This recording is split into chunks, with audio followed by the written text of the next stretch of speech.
Hey Geometry, this is going to be our first video lesson, and so I wanted to give you some video lesson tips to help you learn remotely without the teachers right there to give you more assistance. The first tip is to take notes just like you would in class. Make sure you're diligently following along and filling in all the vocabulary information as well as doing the examples with us. Try to have all of your materials with you, including your calculator. For today, at least just a scientific calculator would be good enough. One of the more important things is pause the video when you need to. If I'm going too quickly or if you didn't get something down, just pause it, go back, fill in what you need to, and then continue the video. Any questions that you have on this lesson can be put in Google Classroom. You can either put it as a private comment on your personal separate account, or you can put it as a class comment question for everybody to see. No judgment here, we're all learning, so don't be afraid to put it as a public comment, because if you have a question on it, chances are somebody else has that same question. So we're going to go ahead and get started. If you want to turn your workbooks to page 31, you can see that we're going to do section 10.4. So page 31 in your workbook is going to be the notes for today. I've filled in the vocabulary, so I'm just going to slowly reveal the vocabulary as we go through. Today's is titled Inscribed Angles.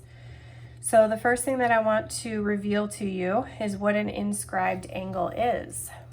An inscribed angle has a vertex on a circle and sides that contain chords of the circle. Now I want you to take a moment to draw this picture and then write this sentence as well. In this particular circle, in circle C, angle QRS is an inscribed angle. Notice if I start here, follow my pencil to R as the vertex of the angle, and then finish the angle going to angle S.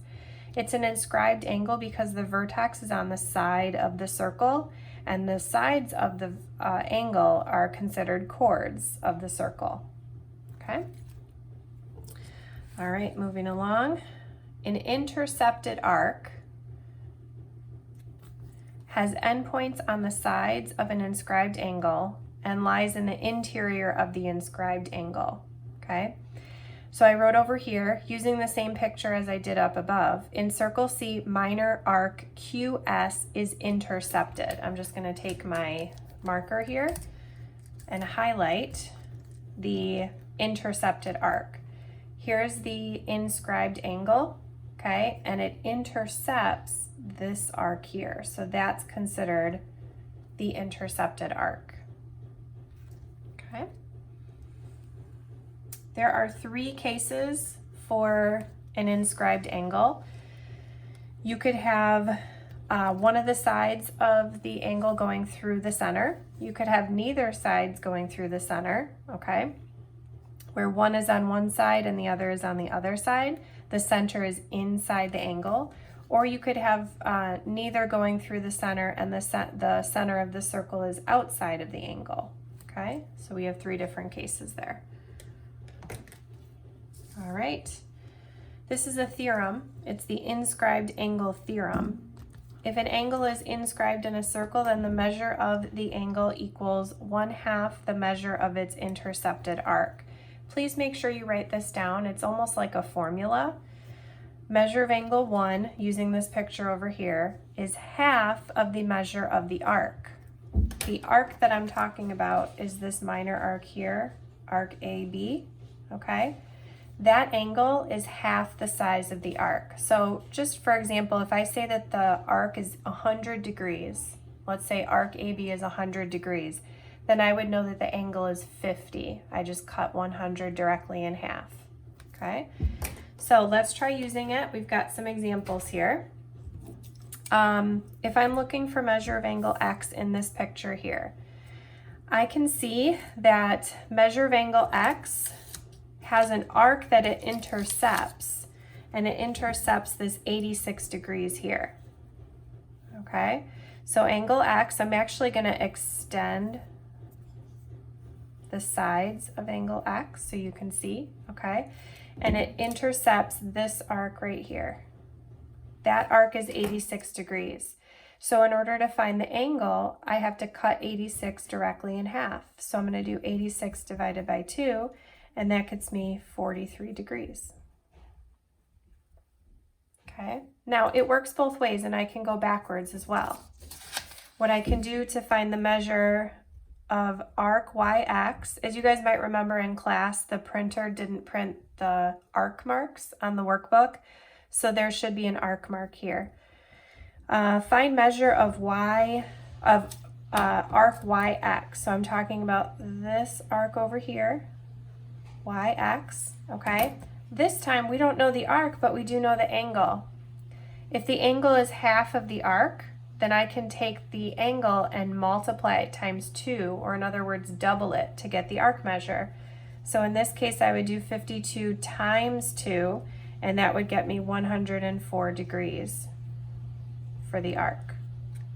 So it works both ways. You can be given the arc, divided by 2 to find the angle, or you can be given the angle and multiply by 2 to get the arc, okay?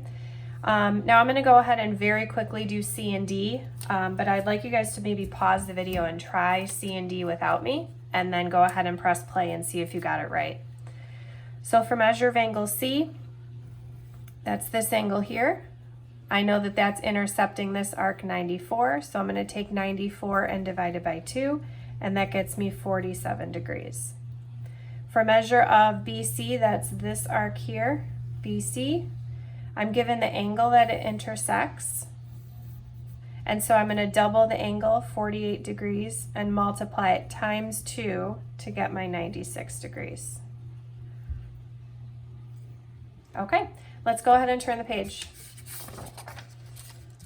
All right, moving on, the theorem at the top of the page, let me just remove these. I worked out the examples ahead of time, so I would be able to very quickly do the math and not slow down the video. All right, the theorem at the top of the page. If two inscribed angles of a circle intercept the same arc or congruent arcs, then the angles are congruent. This is a little bit complicated, so take a minute to pause the video and draw the picture. And I also want you to write the statement that I have here. Okay, I'm going to go ahead and explain the theorem. So pause the video if you're drawing, and then make sure you play for the description. Okay, I want you to pay attention to the fact that here is one angle, and then we've got another angle here. Okay, but even more importantly than that, they intercept the same arc. Notice that this arc, they both intersect. They both touch at that point and that point. So if they intersect the same arc, then these two angles must be the same measurement. Okay? Use colors on your notes if it helps. I think the colors are extremely helpful. Okay, so let's try example A here. I'm going to go ahead and use my colors here to highlight the information. It says find measure of angle R. It gives me 12x minus 13, but I have no idea what angle R is equal to, so I can't find x just yet. Okay, there's angle R. Let me switch colors.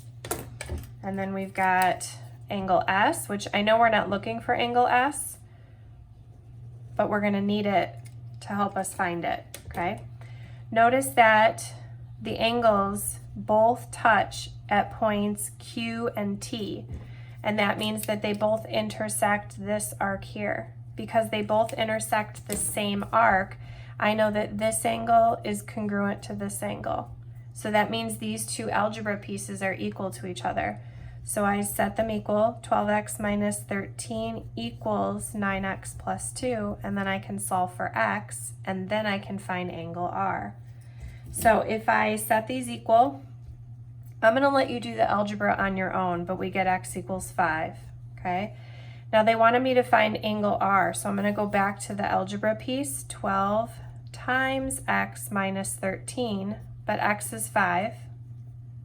So I'm going to plug that in. So I have 12 times 5 minus 13, and that gets me 47 degrees. So measure of angle R equals 47 degrees.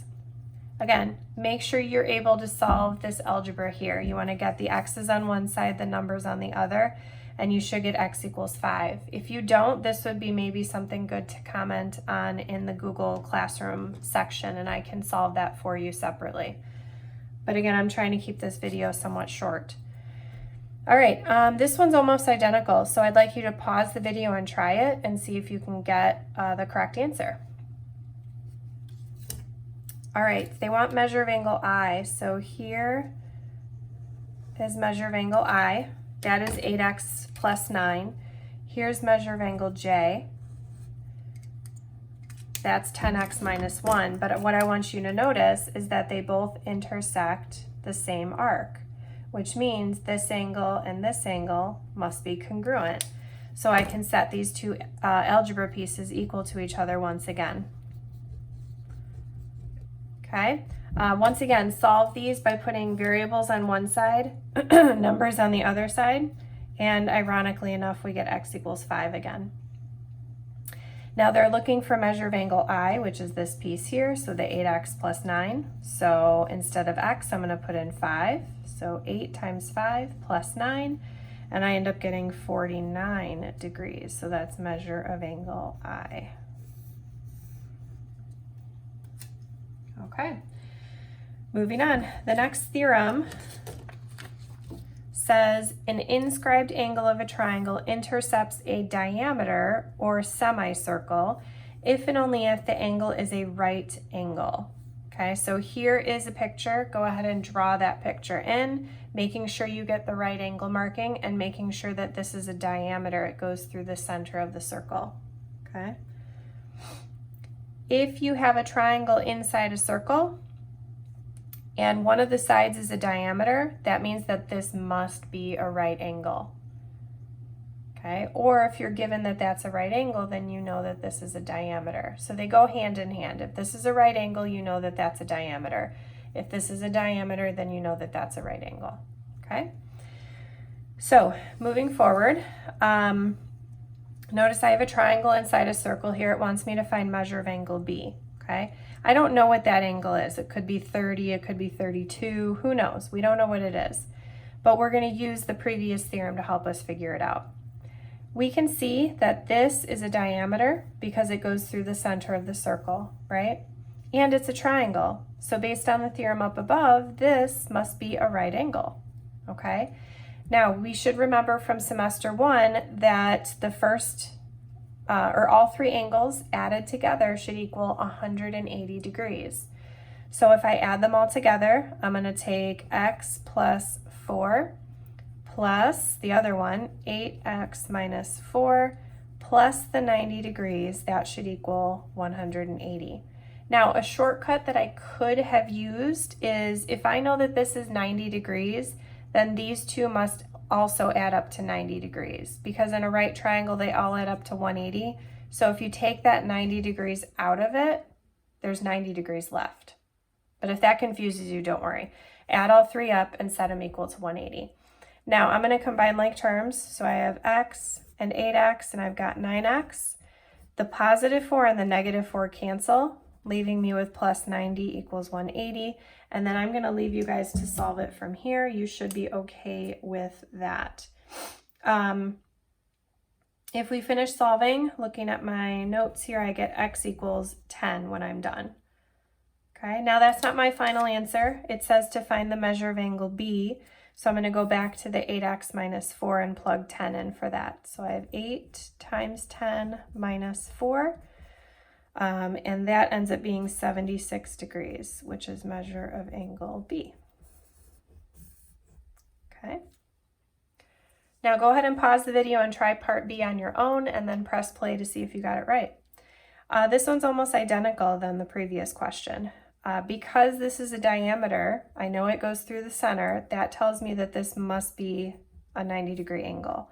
So I'm going to add them all together. 2x plus 6 plus 8x plus 4 plus the 90 degrees equals 180. And if you solve that equation, we should get x equals 8. Now they want me to find measure of angle D, which is this piece here. So I have 2 times 8 plus 6. And so I can say measure of angle D equals 22.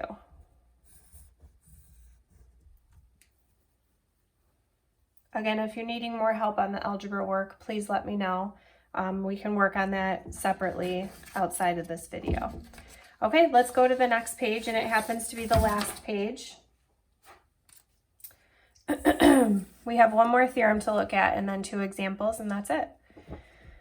All right, now instead of a triangle being inside of a circle, it's a quadrilateral. So if a quadrilateral is inscribed in a circle, then its opposite angles are supplementary. Okay, you might remember that from chapter 6. When you have a quadrilateral, opposite angles add up to 180. So draw this picture. We now know that L and N, these are 2 opposite angles, they add up to 180. And then also K and M separately also add up to 180. So looking at example 5 here, it says an insignia is an emblem that signifies rank, achievement, membership, and so on. The insignia shown is a quadrilateral inscribed in a circle. Find measure of angle S and measure of angle T. Well, this is tricky because S doesn't have anything there, okay? But using the theorem up above, we should know that because there's a 4-sided figure inside of a circle, opposite angles are supplementary, okay? So I can say that measure of angle S plus the opposite angle, which is 90, should add up to 180, right? Opposite angles together, added together, equal 180. So subtract the 90 and you've got measure of angle S. Measure of angle S must also be 90 degrees, okay? Now to find measure of angle T, it's a little more complicated. We don't know what X is equal to, so what we have to do is use the theorem up above. These 2 angles are opposite from one another, and they're inside a quadrilateral, which is then inside a circle. So they should add up to 180 degrees. So I'm going to take the 14x plus the 8x plus 4 and set it equal to 180 degrees. Okay. By adding those together and solving, we get x equals 8. Now that's not my final answer though, because it wants me to find measure of angle T. So take the 8x plus 4, put 8 in for x, and 8 times 8 plus 4 is 68. And that's measure of angle T. Okay. All right, one more example. Go ahead and pause the video and try that one on your own before peeking at what I did and see if you got it right. Okay, this one, the directions are the same, still talking about the insignia. This time though, that just says find measure of angle N. We don't have to find M. So to find the measure of angle N, it's this angle here. And I know because it's a quadrilateral inside of a circle that opposite angles are supplementary. They add up to 180. So I'm going to add these together and set them equal to 180 degrees. And if I solve that equation, I get x equals 12. Now again, that's not my final answer, but what I can do is then go back to measure of angle N, and I've got 3x plus 12, and I'm going to put 12 in for x. So then we have 3 times 12 plus 12, and that gets me 48, and that's measure of angle N.